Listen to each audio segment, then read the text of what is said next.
Madame, Monsieur, bonsoir et bienvenue dans le 20h de TFM. Dans l'actualité de ce mardi, Macky Sall participera à la campagne électorale en distanciel. La tête de liste de Takku Wallu s'est confiée à RFI, vous l'entendrez. Violence électorale, les actes et déclarations hostiles sont-ils couverts par l'article L117 du Code électoral? Que risquent les auteurs de violences en période électorale? Éclairage à suivre. Bougane Gueye Dany devant la barre ce mercredi à Tambacounda, dispositif sécuritaire déjà installé à Tamba. Maître Sidiki Kaba est allé au chevet du leader de Gumsebop. L'ex-premier ministre demande aux autorités étatiques de veiller à la sécurité des candidats. Et puis le Sénégal oriental impacté par la crue du fleuve Gambie. L'inondation fluviale a perturbé la mobilité. Plusieurs routes envahies par les eaux. Reportage à suivre.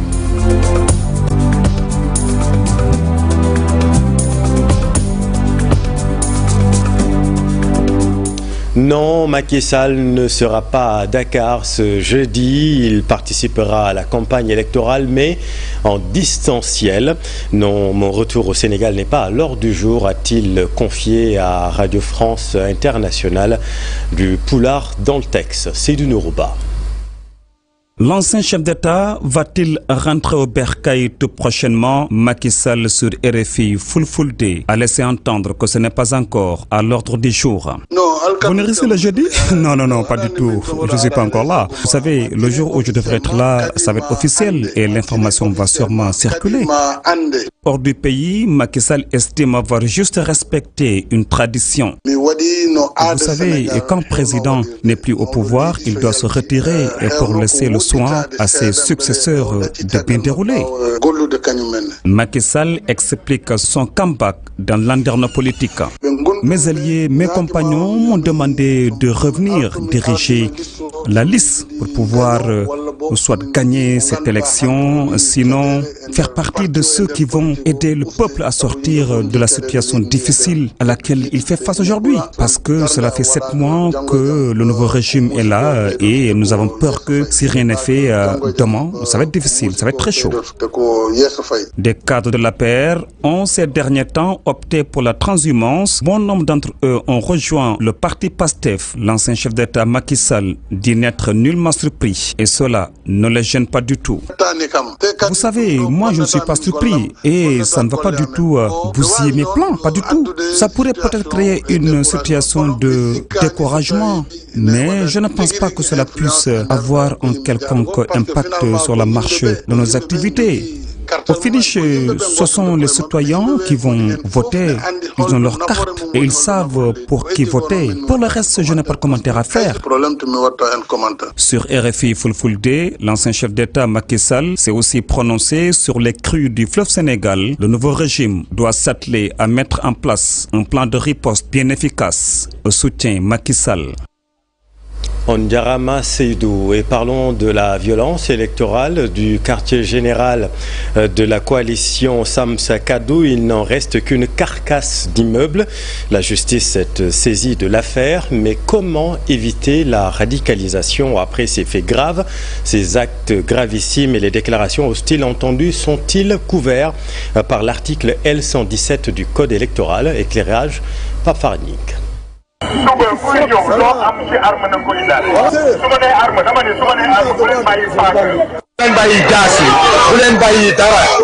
Abbas Fall dérape et refuse derrière les dispositions du Code électoral relatives à l'immunité et aux prescriptions en matière électorale. Nous sommes en campagne électorale, hein? Il y a une immunité totale, c'est pourquoi ils font ce qu'ils font. Parce que la campagne électorale, taxi, money, c'est couvert par une immunité. Certains acteurs politiques font une mauvaise interprétation de l'article L117 du Code électoral qui dispose que de l'ouverture officielle de la campagne électorale jusqu'à la proclamation des résultats du scrutin, aucun candidat ne peut être poursuivi, recherché, arrêté, détenu ou jugé pour des propos tenus ou des actes commis durant cette période et qui se rattachent directement à la compétition. J'ai entendu les déclarations qui ont été émise par M. Fall, le candidat de PASTEF à Dakar. J'ai tiqué. Et je me suis posé la question, dans quel pays nous sommes? En fait, tout le monde le sait. Toujours ce qui précède la violence physique, c'est la violence verbale. Et à ce niveau-là, je crois que les uns et les autres doivent se ressaisir. Selon nos interlocuteurs, la campagne électorale n'est pas une période de vacances du droit et ne saurait être une période de licence pour des attentats aux libertés publiques et pour des troubles à l'ordre public. Sont corrélés avec les dispositions du code pénal. Et à ce niveau-là, je pense que les autorités doivent prendre leurs responsabilités, ne serait-ce que pour à titre d'exemple. Je sais qu'il a fait son... Cette mauvaise interprétation risque d'être source de graves dérives, même si le code pénal reste toujours en vigueur, tel que rappelé par le ministère de la Justice. Oui, Farah, scrutons ensemble les listes présentées pour ces législatives. Les métiers de la manufacture sont bien représentés dans cette campagne. Pas moins de 2 listes défendent ardemment l'artisanat. Nos reporters ont interrogé les cordonniers de la Médina. Naturellement, ils se réjouissent. Alassane Diop. Modouach travaille depuis 20 ans dans la fabrication de chaussures. À Médina, où il tient son atelier avec Mustapha, la concurrence avec les chaussures importées plombe leur activité. C'est la concurrence déloyale, que ce soit la Chine, la Turquie ou le Maroc. Ils nous fatiguent. Ils ont un accès facile sur notre marché, alors que tel n'est pas le cas pour nous. Pourquoi pas nous protéger aussi? La même chose. Ce sont les Chinois qui nous fatiguent le plus. Depuis qu'ils sont venus au Sénégal, nous n'arrivons plus à nous en sortir. Une doléance longuement portée au niveau des gouvernants, mais qui peine à être satisfaite. Ce qu'on attend de l'État, c'est de limiter à défaut d'interdire les productions qui entrent ici. Les Chinois viennent avec leur cargaison, surtout en période des fêtes. Alors que les élections législatives se profilent à l'horizon, au moins 2 listes répondent au nom des artisans. Et les cordonniers gardent un grand espoir. Il est temps que nous ayons des représentants à l'Assemblée nationale pour que nos doléances soient entendues. Et on a espoir. On y croit. On espère que s'ils sont élus, tout va finir. On pourra travailler tranquillement. Et normalement, on doit avoir un représentant à l'Assemblée. Une avancée qui sera sans doute importante dans la production et la consommation locale. Autre liste à l'honneur ce soir, celle de Anne de Naoulé, marche des territoires. La tête de liste Maguette Sen plaide pour la création d'infrastructures sociales de base, une priorité selon lui. Le voici avec Aminata Ba. La coalition Anne de Naoulé, marche des territoires, est venue cet après-midi dans le département de Kermassar. Nous avons opté pour des proximités afin d'être en contact direct avec les populations. Ces proximités nous ont permis de visiter les différentes communes de ce département, mais aussi d'identifier en tout cas les difficultés auxquelles ces populations sont confrontées. Dans cette banlieue, les populations souffrent d'un défaut d'éclairage public, occasionnant un manque de sécurité. Mais également dans cette banlieue, les populations souffrent des inondations parce qu'il n'y a pas un bon système d'assainissement. Mais également dans cette banlieue, les populations souffrent du manque d'eau. C'est nuitamment que les femmes peuvent se procurer de l'eau au niveau des robinets. Pour Anne de Naoulé, depuis les indépendances jusqu'à aujourd'hui, le système qui consiste à mettre l'essentiel du budget au niveau des ministères, ce système doit être revu. Les représentés attendent beaucoup des représentants dans le nord. Nos équipes ont tendu le micro aux populations du village de Ndiakhalar. C'est une communauté de pêcheurs. C'est un reportage de Ousseynou Diop et Habib Saïk. Ndiakhalar, le village de feu Amadou Mokhtarlo, vit difficilement depuis des années. Le Tifa a fini d'envahir une bonne partie de la berge. Ici, l'eau est à moins de 10 mètres des concessions. Une situation qui freine le développement économique du village de Ndiakhalar. Ici à Ndiakhalar, les populations ne vivaient que de la pêche. Mais actuellement, il est impossible de traverser pour aller pêcher. Le Tifa a envahi une bonne partie du fleuve. C'est pourquoi nous sommes dans cette situation très difficile. Pour ces habitants de la commune de Gandon, les futurs députés doivent venir s'enquérir de leur situation. Les futurs députés doivent plaider pour le dragage du fleuve. Ils doivent aussi porter la voix des populations pour faire disparaître le TIFA. Actuellement, l'économie locale est à terre. Le chômage gagne du terrain. Ceux qui ne viendront pas ici seront sanctionnés aux prochaines législatives.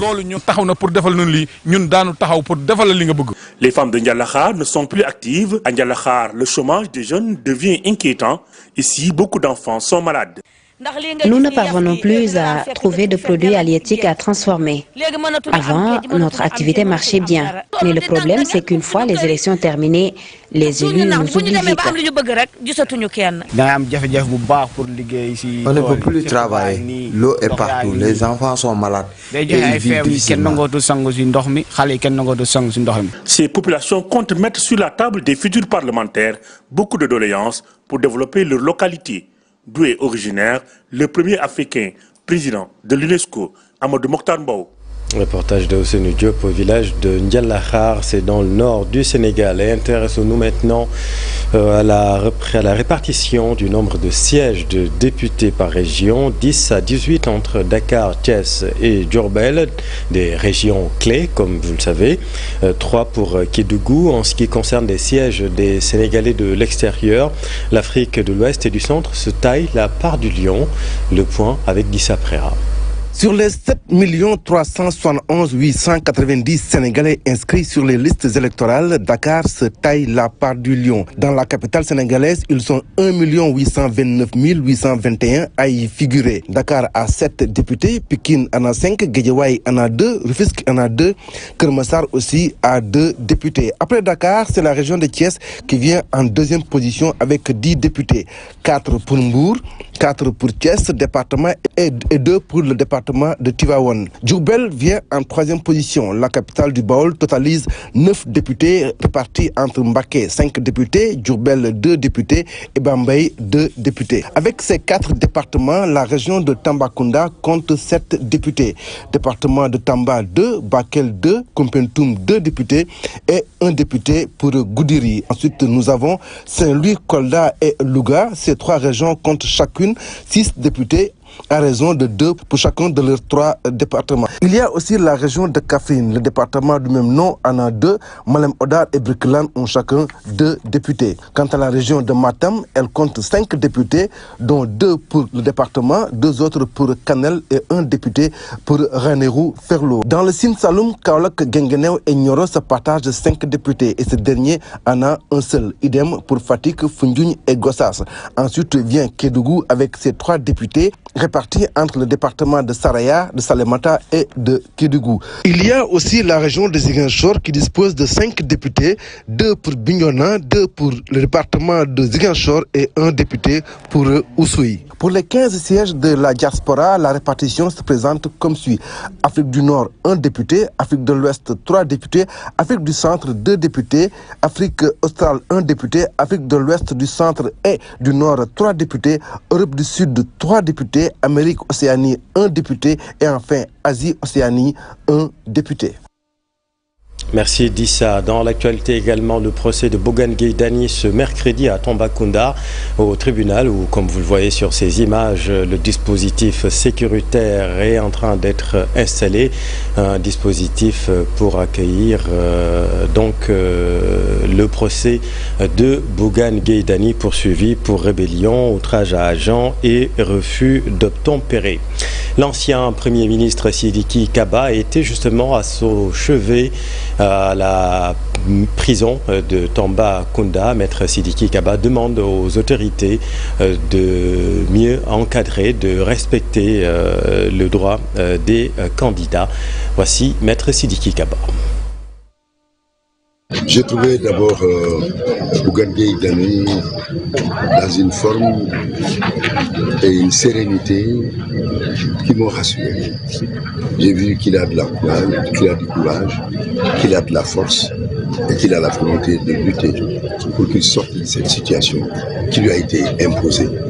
Et je suis sûr que demain il se présentera à son procès combatif, décidé à rétablir la vérité et montrer qu'il a été arbitrairement arrêté. Je voudrais dire que ce que nous avons entendu et ce que nous avons vu est très grave. pour la démocratie au Sénégal. La violence n'a pas sa place. Il faudrait que chacun se ressaisisse, qu'il y ait de la retenue et que l'on comprenne que le peuple sénégalais est un peuple majeur, un peuple responsable. Il saura prendre la décision qui lui apparaît être nécessaire le 17 novembre. S'il estime qu'il doit continuer avec le pouvoir en place, ou s'il estime qu'il donnera à l'opposition une majorité confortable à l'Assemblée nationale, c'est le peuple, juge souverain, qui prendra cette décision. Il sera lui imposé par la violence, alors une attitude qui ne soit pas conforme à ce qui doit être dans une démocratie. J'en appelle donc à tous les responsables politiques, mais j'en appelle aussi au pouvoir en place de veiller particulièrement à la sécurité de tous les leaders, où qu'ils soient, à travers le Sénégal, qui puissent circuler en ayant la certitude qu'ils ont la sécurité, qu'ils ne seront pas agressés et que, alors, ils ne seront pas aussi dans une situation. Et restons à Tambacounda où le débordement du fleuve Gambie a fortement impacté la mobilité. Les routes sont envahies par les eaux à l'image des voies qui mènent au village de Ngensal, Kouar ou encore Sankagne. C'est un reportage de Mamadou Diouf. Au-delà des dégâts causés dans les maisons et les champs, le débordement du fleuve Gambie a aussi impacté les voies principales qui mènent au village de Ngen, Sal, Kouar et Sankagne. Les routes sont complètement envahies par les eaux, rendant difficile le déplacement quotidien des populations de cette zone. En ce moment-là, on a des difficultés pour traverser, pour aller surtout dans les zones bananières, Ngen, Sal, Kouar, parce que la route est coupée. Sankagne aussi. La route est coupée. Maintenant, on a aussi les problèmes parce que les tarifs sont augmentés. Les clients, les vendeurs, les femmes qui vendent des fruits ici à Tamba n'ont plus l'accès. Bien, c'est très difficile parce que les tarifs sont augmentés. Parce qu'on ne peut plus venir vendre nos produits ici à Tamba à cause de la route. On est obligé de prendre des pirogues, prendre 2 fois les cars. Donc ça vraiment c'est fatigant quoi. Le tarif était à 2000 francs, maintenant le tarif nous coûte à 3000, 3500. Parce qu'il faut prendre la pirogue, il faut payer 2 fois le bus. Ces populations, qui pour la plupart viennent à Tambacounda pour leurs activités commerciales, lancent un cri de détresse aux autorités pour qu'elles leur viennent en aide au plus vite. En tout cas, nous entendons aussi, nous suivons dans les réseaux sociaux et puis dans les radios, dans les télévisions, les zones qui sont inondées. Mais des fois, nous, on n'entend pas notre zone, mais on est très fatigué parce que ces villages que je viens de nommer tout à l'heure, ce sont ces villages-là qui apportent les fruits et les légumes ici à Tamba. Maintenant, nous demandons aux autorités vraiment de penser à nous parce que nous faisons partie du Sénégal. Nous sommes des Sénégalais. On n'a que des jeunes là-bas. Depuis 1984, on rencontre ces difficultés-là, mais on a des problèmes avec les autorités. On ne voit pas les autorités venir nous aider. Mais vraiment, en ce moment surtout, on est très fatigué avec ce problème d'inondation. Le bitumage de la route Sinthiang-Goulombo-Tambacounda, une doléance vieille de plus de 40 ans. Et les populations gardent toujours espoir de voir un jour ce rêve réalisé. Merci Mamadou. Tout autre chose. Au Sénégal, les indicateurs de mortalité maternelle et infantile se sont améliorés, mais ils restent en deçà des objectifs de développement durable. Exemple, le taux de mortalité lié à la grossesse et à l'accouchement demeure l'un des plus élevés de la sous-région. Fatou Bintou Conté. En dépit des progrès réalisés dans le secteur de la santé au Sénégal, les taux de mortalité maternelle et infantile n'ont pas connu l'évolution espérée ces dernières années. Les dernières enquêtes démographiques de santé, la mortalité maternelle est estimée à 153 pour 100 000 naissances vivantes. La mortalité néonatale est à 23 pour 100 000 naissances vivantes, pour 1000 naissances vivantes. Et la mortalité infanto-juvénile, c'est la mortalité chez les enfants de moins de 5 ans et de 40 pour 1000 naissances vivantes. Ça veut dire qu'il y a encore des efforts à faire. De Kolda et de Sédhiou, la prise en charge des grossesses et des accouchements compliqués et insuffisante, faute de structures sanitaires de référence et de personnel qualifié. Mais il y a encore des zones où la réduction est quand même un peu lente. Et l'objectif de ce plan, c'est de voir comment, avec des interventions plus ciblées, améliorer la performance des indicateurs dans les régions où on est en retard, mais essayer aussi de maintenir les autres régions où on a une bonne dynamique, essayer de les maintenir pour qu'il n'y ait pas de relâchement. D'où l'importance d'un plan stratégique pour la mère et pour l'enfant sur l'horizon 2024-2028 basé sur 4 plans. Le premier, c'est de réduire la mortalité maternelle de 153 à 96 pour 100 000 habitants en 2028. Le deuxième impact, c'est de réduire la mortalité infantile de 30 à 20 pour 1900 vivantes en 2028. Et le troisième impact attendu, c'est de réduire la mortalité néonatale de 23 à 15 pour 1900 vivantes en 2028. Et le quatrième axe stratégique, c'est de réduire la mortalité infantile-juvénile de 40 à 29,1 pour 1000 en 2028. Ce plan stratégique d'une valeur de 324 milliards couvre les 5 prochaines années. Le budget pour la mise en œuvre de ce plan stratégique est estimé à 324 milliards. C'est 324 milliards pour 5. Renforcement de capacité des professionnels des médias sur la traite des personnes. Le phénomène constitue, vous le savez, l'une des activités économiques les plus lucratives et les plus importantes dans le monde. Le Sénégal est considéré comme un pays d'origine, de transit et de destination. Écoutons là-dessus Aminata Kébé, spécialiste des droits de l'homme au Haut Commissariat des Nations Unies pour les droits de l'homme avec Fatou Bintou Kanté. Parce que nous considérons les professionnels des médias comme une cible très importante dans le cadre des activités que nous menons pour sensibiliser les populations et les informer sur ces thématiques très, très importantes. Parce qu'on voit qu'il y a une recrudescence de cette problématique qui est la traite des personnes, et surtout des enfants, et le trafic des migrants. Mais on se rend compte que la population n'est pas bien informée de ce qui est exactement la traite des personnes, le trafic des migrants. Est-ce que l'information est bien passée? Est-ce que les cibles sont bien sensibilisées? Et pour cela, nous sommes dit, pour faire passer l'information et sensibiliser davantage les populations sur cette question-là, il faudrait que ceux et celles qui ont à charge de diffuser, de collecter l'information et de diffuser l'information connaissent les contours de cette. Et puis en sport, l'hippisme au Sénégal a enregistré des avancées et ne souffre d'aucun malaise. C'est une précision du CNG de la discipline après la sortie de l'association Djoub Djoubal Djoubanti évoquant des problèmes dans la gestion de l'hippisme. Le CNG regrette les accusations d'une gestion nébuleuse et apporte son soutien à son président, Ibrahim Makan. Le comité national de gestion des courses hippiques balaie en touche les accusations faisant état d'un malaise dans la gestion des courses hippiques.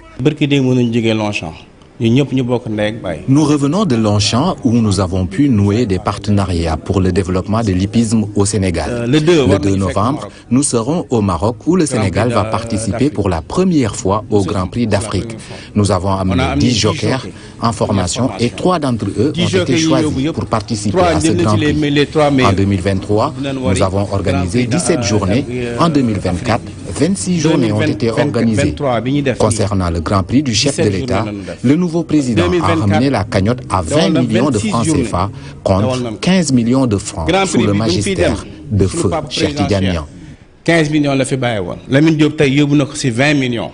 Lors de sa dernière sortie, l'association Djoub Djoubal Djoubanti a accusé le CNG de toucher 2% de recettes de la LONASE, ce que la structure dément formellement. Wax nañu ne LONASE dañuy jox 2%, c'est faux. La LONASE ne nous donne pas 2% de ses recettes, mais plutôt 18 millions de francs CFA par mois. Chaque mois, nous organisons 4 journées avec un budget de 8 millions par course, ce qui fait un total de 32 millions le mois. Alors, les 18 millions de la LONASE ne suffisent même pas, c'est le président et des membres du bureau qui complètent le reste. Le président. Concernant la prise en charge des jokers, le CNG précise que tout se passe dans les règles de l'art. Jockey bu fi wa di nga am assurance. Bu nekké xalé nga bala ngay was di nga dem sa parent jox. Tous les jokers qui compétissent sont assurés. Concernant les mineurs, nous exigeons aussi une autorisation parentale avant de leur accorder la prise en charge sociale. Les jokers qui n'ont pas d'assurance ne peuvent pas participer à nos courses. La gestion des courses hippiques ne souffre d'aucun malaise. Le secteur enregistre même des avancées majeures, soutient le CNG, qui lance un appel au chef de l'État pour l'érection d'un hippodrome national. Et puis dans le cadre d'Octobre Rose, le club Frigym a dédié son fitness show à la sensibilisation des femmes, une manière de mettre le sport au service de la santé selon le chargé de com Christophe Sambambaye avec Chersa Deboudjara. Deuxième édition de fitness show, donc qui donne l'occasion à tout un chacun de pratiquer du sport, mais derrière aussi de sensibiliser les femmes sur le cancer du sein. Donc aujourd'hui, on a choisi comme thème le sport au service de la santé pour la prévention et la sensibilisation. Donc mieux vaut prévenir que guérir. Et notre objectif, c'est de participer à la lutte contre le cancer du sein. Donc l'idée, c'est de leur sensibiliser, de leur dire de faire du dépistage une fois par an ou bien 2 fois par an, ou bien tous les 2 ans. Donc l'idée c'est ça. Et aujourd'hui, on est là, il y a des teams qui sont invités. On a profité pour faire du sport. Donc comme notre panéliste, Dr Boubou l'a dit tout à l'heure, le sport est un aspect positif qui peut nous prévenir sur le cancer du sein. Parce que quand on prend du poids avec la sédentarité, donc tout ça là, ça peut être des facteurs qui peuvent encourager ou qui peuvent nous donner le cancer du sein. Donc ça touche en 99% les filles, les femmes, mais les garçons, comme il l'a dit, à 1%. C'est la fin de cette édition. Soir d'info, la suite dans un instant avec Papa Blaider. Restez avec nous sur TFM. Vous êtes au bon endroit. Bonne soirée.